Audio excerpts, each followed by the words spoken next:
Hello everyone, and welcome back to my channel where all of my neurodivergent niche interests come to play.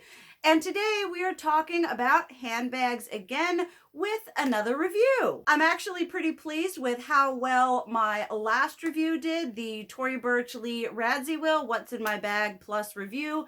If you haven't seen that, I will leave it down below.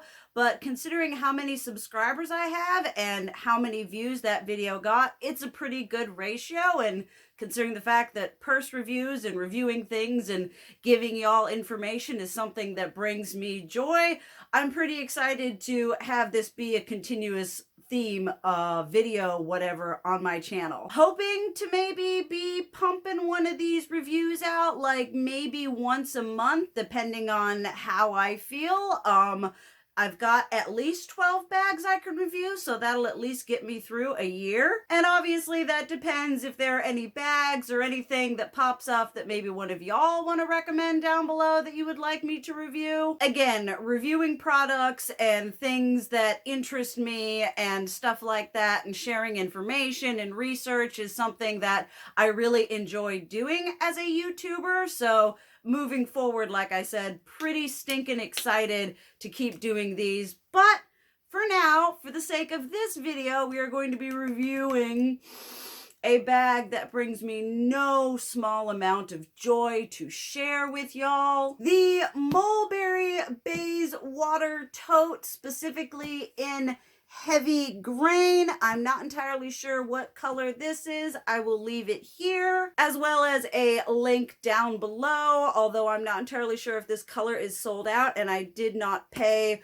full price for this. I purchased it secondhand, which, if you don't know, you know now, that I strongly advocate for and really like to 99.99999% of the time purchase my bags, especially things that are considered luxury goods, secondhand. It's my small attempt at making my consumerist choices feel a little bit better, slightly more sustainable by, again, working that secondhand market. This is honestly a bag that I had wanted for an exceptionally long amount of time. I am part of a handbag subreddit on Reddit, obviously. I posted in there about another bag that kind of had a similar aesthetic, and I was like, what do you guys think about this? Do you think it would be a good bag to get in lieu of this? Because typically to get one of these even secondhands is muy dinero. And someone so happened to message me and was like, hey,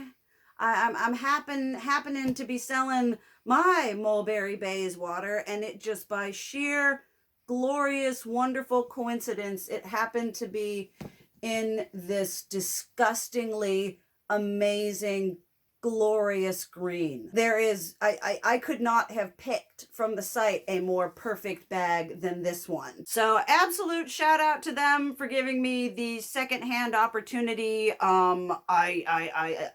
Secondhand shopping opportunity that dreams are made of when it comes to this sort of find. Like, it could not, I pulled it out of the bag and just words escaped me. I had not been this enamored, enraptured, and in love, instantly in love with a bag quite like the Tory Burch Lee Radziwill or my Fendi Peekaboos. Just the absolute breath taken out of me. This is, I'm not going to do it now because I have skincare on my face and I don't want to put skincare all over my bag, but you just hold it and press it to your face and the smell of high quality leather and the sensation and the feeling of quality construction. You know, I try to be very, very realistic when it comes to reviewing things, especially things that tout themselves as being, you know, luxury designer and things that cost a lot of money. And these are one of those things where I'm like, yeah, the quality, it is beautiful, it is delicious, it is decadent, and I just... words are difficult to describe the love I have for this thing. I've been lugging this thing around now for over a month at this point, and it's a great time because I have got a shit ton of stuff up in this bag. Like, I've got stuff down in the bottom, just all kinds of shit, which is great because this bag holds a lot. Like you can see just the massive amount of crap I've got shoved in here. You can actually make it wider here so it can hold even more stuff. It really is just a never-ending, amazing, bottomless bag of holding pit. Just absolutely, which is perfect to show you all just how much it can fit. Now, I'm not going to go into a whole like what's in my bag. If you want to see that, again, look at the review down below. Not a lot has changed in what I'm carrying from one bag to the other, so I'm just gonna kind of breeze through and show you how much it can hold just for reference and not actually take a lot of time going through what's in here. So let's go through what's in here. My lighting is probably going to go in and out with intensity. I apologize. I have the bag down here. We have got in here, which is important because this has my notes. This is the YouTube notebook that I carry around with me everywhere all the time. And just so everyone knows, this is a everyday bag for me. This is the bag that I take to my slum overnight shift job at a hotel. And as I do like to say, I am not nice. I am not gentle. I am very abusive, hard, rough, whatever with my bags. I'm not looking for something that I need to baby. Two more notebooks. One is my grimoire and one is my personal affirmation journal, reminding myself that I am in fact worth it. I've got this here, which has my toothbrush and toothpaste in it. Got a hairbrush going on here. Hand cream, because what is life without hand cream? My wallet that has also not changed. My massive pen and charging holding thing. I've got all kinds of quote-unquote practical stuff going on in there. Have my little medical pouch, which has got all good things like hair ties, nail clips, extra chapstick, nail clippers, nail files, eye drops, tampons, all those necessary things that you might need. As I said in my previous review, between bags and what I have in the contents of my bags and my girlfriend's cargo pants, we should be covered in any sort of homosexual situation that may arise. And now that we've gotten all that out of the bag, I can show you sort of just how massive this is. Just the depths of the inner pit that is this bag. Got a jewelry box here because I was showing Emma the jewelry my mom bought me for Christmas, which I'll show y'all. She got me this pretty one here. Actually, this one here that I'm wearing, this is moss agate. She got me these earrings as well as these earrings here. But now that I have shown her, I can close this up and go put it with my jewelry and take it out of my bag. And as I'm going through this, I will say, God bless the lady, or I don't know if it was God bless the person who sold this to me and sold it to me with a liner with freaking pockets and such in it like this. See? Goes all the way around the side of the bag, because otherwise the mulberry bags are just one big giant pit of leather. I have got hot chocolate. I have got Ulta gift card from Christmas from my girlfriend's mother. Pure Aqua Energy squirt flavor caffeine, because without caffeine I would die. We've got some nail polish, some of this, which I should have put on before I started filming. A bag of Christmas candy. A wide assortment of said tampons, because, you know, what is a handbag without a crap ton, a handful of tampons down in the bottom of it? Or is that just me? I try to keep them in a nice little container in my handbag, but sometimes when you gotta go, you just throw them in there and run out. I have an emergency blanket that my girlfriend gave me because, like I like to say, she likes to be prepared and she likes me to be prepared. So I have one of these in here in my purse, and I have one in the glove compartment of my car, thanks to her. Just more hair ties, some paycheck stubs, and just a whole bunch of stuff that ends up down in the bottom of the bag. Now, with everything dumped out of here, you really can see just how big this bag is, and the fact that you can take it and these straps here, right here, you can take and make them longer so that this expands out more. I like the look of it being more cinched up top like that. But this bag does have a lot of versatility to it. This is the lining that was put in it. This is by Samorga. I'm not sure. It was in the bag. Bless the person for that. But with that out, taking a look in, it is just that wonderful, beautiful leather interior. You just... Ooh, that's the good shit. Beautiful, massive, expansive. This bag will hold your everything as well as the kitchen sink and probably then some. And just to give y'all an idea of, again, how much you can put in this, this is the bag. And that's all the shit I had crammed into the bag. And it was, you know, even despite it being all crammed and gnarly in there, it was still pretty viable of a bag. Like, I didn't feel like there was so much stuff that I didn't know where anything was or I couldn't get into anything. I typically tend to have a lot of extra stuff in my bag, so if that's something that you don't do, then maybe that's something to consider. But for me, and how much crap I tend to carry around with me on a regular basis, I find that it works really, really well. I've got some notes here just so that I get some of the facts straight on this when it comes to giving you guys bag reviews, because I do purchase my bags secondhand. I like to let y'all know, like, regular retail price, what the typical secondhand market price is, as well as what I paid for and where I got my bags from. Now, the Bayswater was originally created and released in 2003 and established itself as a really, like, must-have it girl sort of bag. And I feel like it's one that, even though strictly speaking it's been on the market for so long, is still, along with a lot of other Mulberry's classic designs as well as their new ones, is its quality and style that I believe stands the test of time, despite, you know, other things continuously getting released and other designs. I think this is something that will continuously look luxurious and classy without being freakishly embellished and branded. Now, they claim in one article I read about Mulberry was that they had maintained the prices on their bags for like an extended period of time, although on the handbag subreddit, someone had commented about the Mulberry prices rising.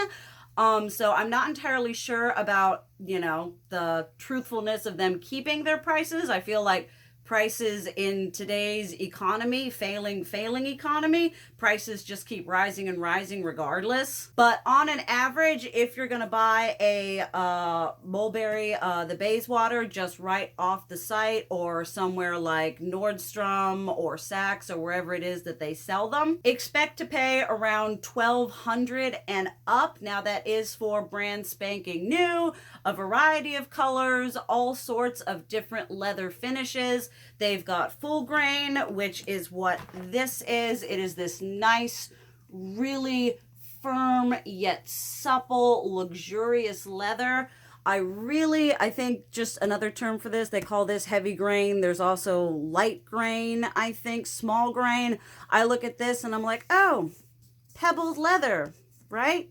That's what it's called, right? Pebbled, which personally I really, really, really like in a bag. Like you would have heard me say in the Tory Burch review, that pebbled leather I really love and appreciate in a bag, especially if one I'm planning on using as an everyday bag, because it is such a hardy, resistant type of leather. You can bang it around, rough it up, scuff it up, and then with some gentle TLC, you can really keep it in just a wonderful condition. There are a couple bag reviews, a couple restoration videos on YouTube that I've seen about Mulberry bags and Bayswaters that have, are 20 plus years. The bag came out in 2003, so it's 2024 now, so 20-21 years, that look absolutely amazing. I love pebbled leather also for how it weathers and ages.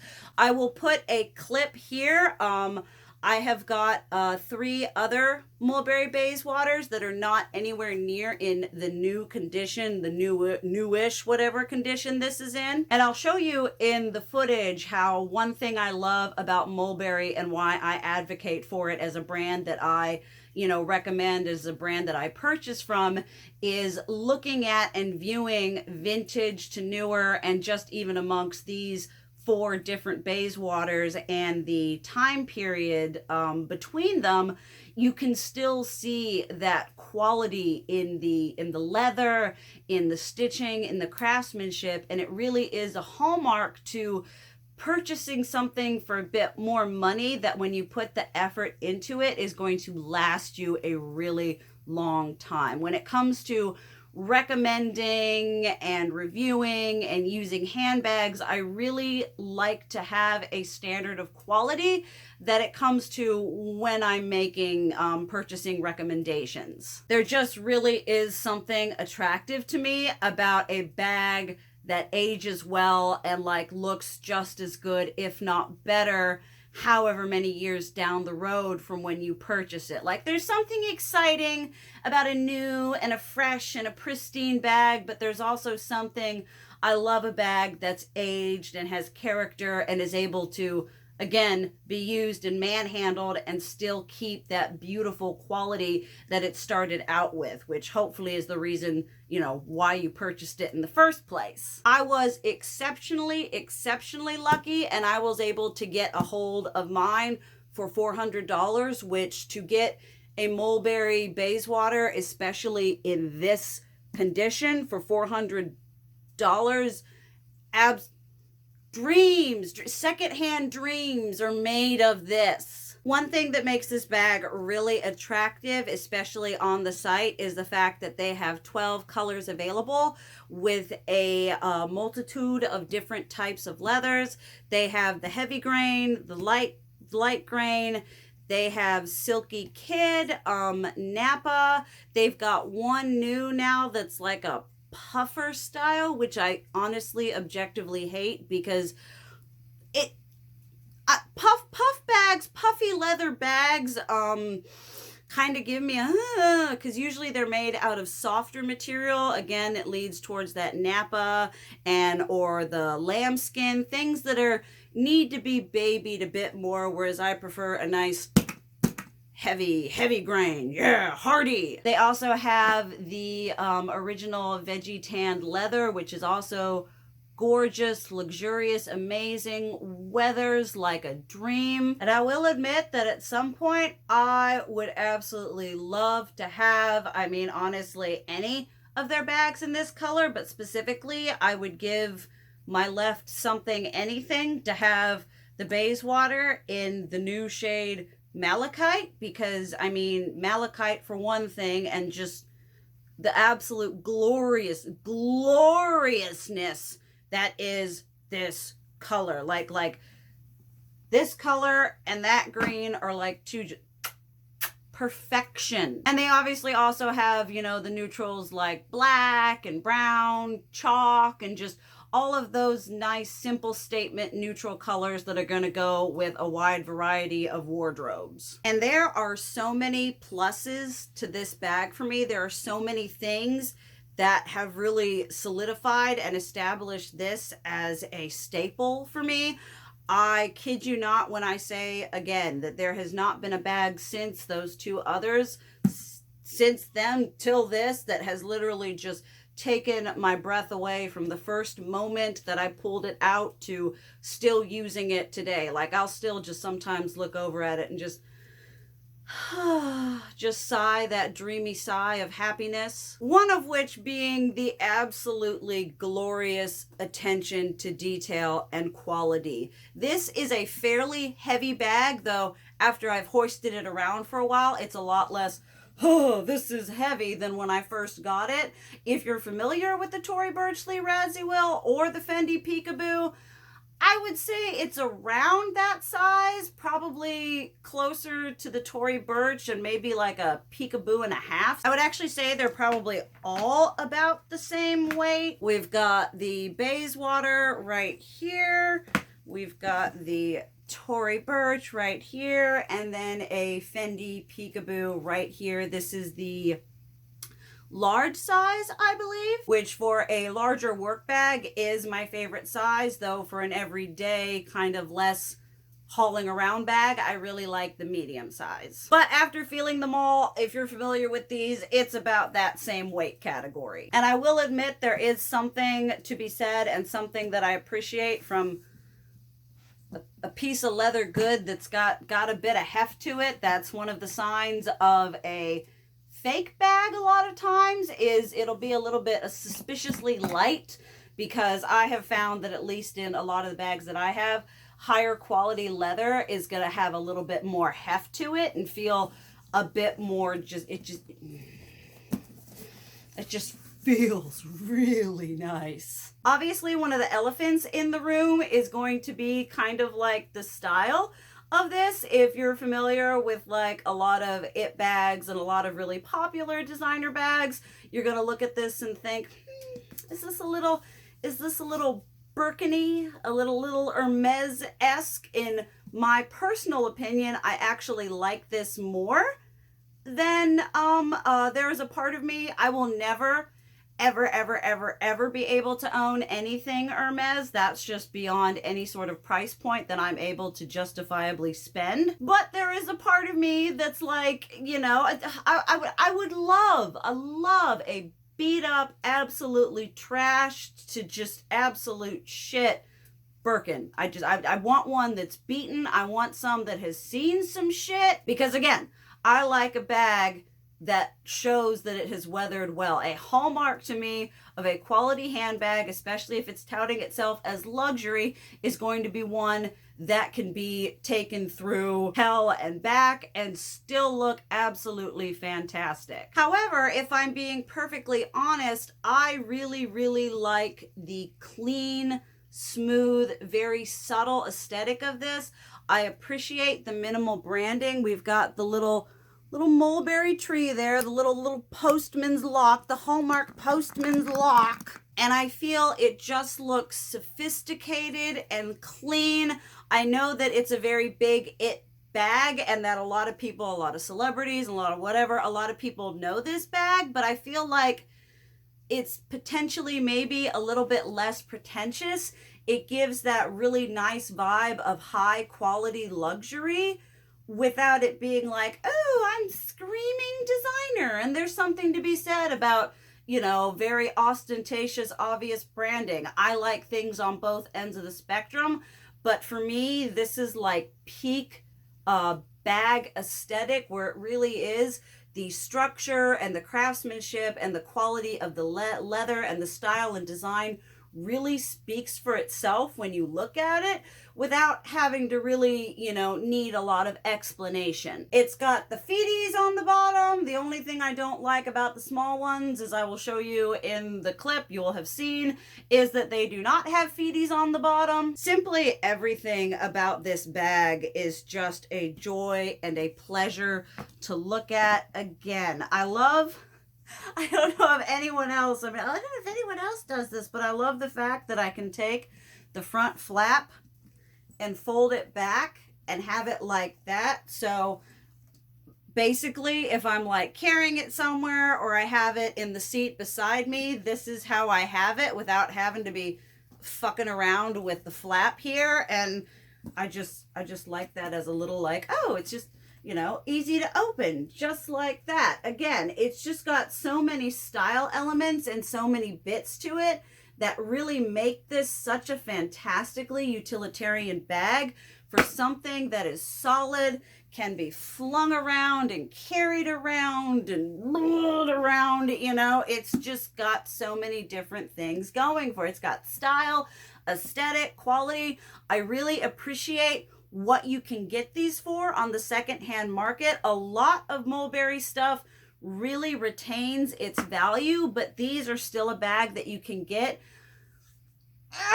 in the $500 to $800 range, which is honestly, when it comes to purchasing secondhand, I like purchasing for at least 50% off what it would have been regular retail, less depending on if it's like old or if it's vintage, and those are two different classifications that we'll talk about in later videos, whereas older is less expensive typically unless it becomes vintage. When you take into consideration the amount of bag that you can get for even that $500 to $800 range, investing that in something secondhand that is the type of quality this is compared to maybe something else that you could have gotten for the same price, I think there is a lot of unutilized. I know that secondhand is becoming more of a thing, and and then we've got like online realtor, like the Real and other things. Sort of, we'll talk about that later. About all the high-end brands are like, oh, reduce, reuse, recycle, but reduce, reuse, recycle through us so that we can keep getting money, and there's all sorts of sustainable whatevers with that. But with that being said, with all those secondhand options and being able to buy such a good amount of quality, I think is well worth looking into purchasing secondhand. Or if you want to go full price, obviously I didn't pay for mine full price, but I can attest by a lot of other testimonies from people on the handbag subreddit. I feel like Mulberry is one of the most consistent quality and consistent good customer service experience. I haven't really seen people post anything negative about their Mulberry bag experiences. The consensus seems to be generally pretty positive about this brand and about this bag. I mean, there's a reason it's iconic and luxurious and beautiful and all those absolutely wonderful adjectives that I could use to describe this. I feel like if you are a lover of if you're a lover of handbags, you're a lover of just quality leather goods, I don't think you can go wrong with investing in something Mulberry, whether it be vintage or something that's newer. I have both ends of the spectrum. Getting this, I honestly didn't realize how new it was. Like, again, blown away. But even other Mulberry designs, I have one of their Alexa bags. Eventually I'll do a Mulberry bag collection video, but for now I love this bag. I think for the price, even for what you can pay for it compared to other things on the market, especially when you're thinking about buying something that's even higher priced, like say if you are going into Hermes or Prada or Fendi or a lot of those other ones, bags that are costing $2,000, $3,000, $4,000, $5,000. There's a Fendi origami bag that I want that I'm not going to get because it's new and it's currently like $3,600, and that's not going to happen. I find that Mulberry is that excellent step above Coach, because Coach Contemporary can also be extremely expensive as well. I come from a majority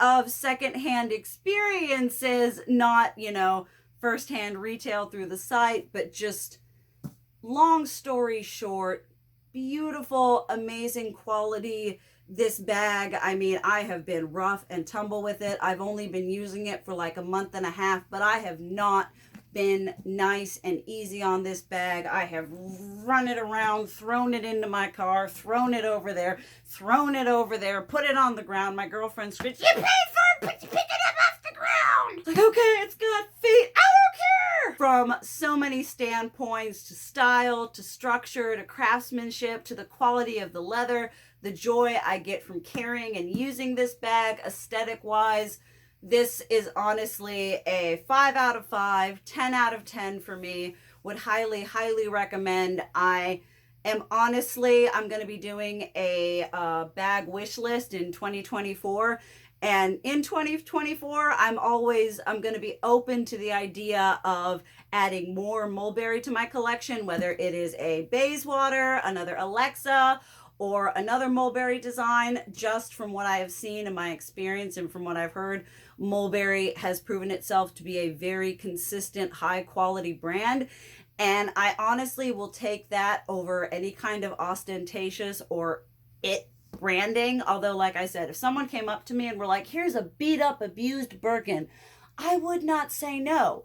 But this bag has really, really like slated, satiated, whatever, taken that like that desire, that lust for the Birkin and kind of like set it on the back burner because I just love the look of this bag so much. I honestly think it exudes a less pretentious, sense of luxury. Well, there you have it, folks. I'm trying to include a little bit more information, like with like price point and history of a bag. I really want to give you guys like details so you can make up what's your what give you details so you can make up your mind how you want, if you want to purchase secondhand, if you want to purchase straight from the store. I'm just giving you guys as my experiences with these goods. I hope that offers at least a starting point for you guys. I really appreciate the positivity that I got on my last review. I look forward to doing many more of these for you all. Definitely let me know what you think down below. Thank you all so much for watching, and I hope to see you in the next video or vlog. Bye!